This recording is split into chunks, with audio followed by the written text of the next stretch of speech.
Usai liburan bareng Wijin, giliran Giselle ajak Gading berlibur di Bali.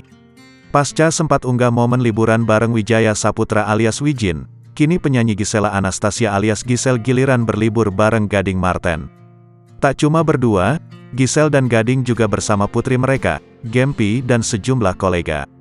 Ini bukan jadi kali pertama mereka berlibur bareng Gempi pasca keduanya bercerai. Sebelumnya, Giselle dan Gading juga sempat mengajak Gempi berlibur ke Eropa. Melansir laman Instagram Giselle pada Jumat, tanggal 28 April tahun 2023, mantan pacar Rino Sudarjo tersebut mengunggah foto bersama dengan Gading dan Gempi. Kedekatan mereka tampak hangat pada foto tersebut. Mengulang tagar liburannya Gempi versi tujuan kesukaan Gempi, Bali, tulis Giselle. Sama seperti sebelumnya, liburan keluarga kecil tersebut kembali disorot oleh netizen. Juga tak sedikit yang mendoakan Gading dan Giselle kembali rujuk. "Balikan dong," ujar netizen.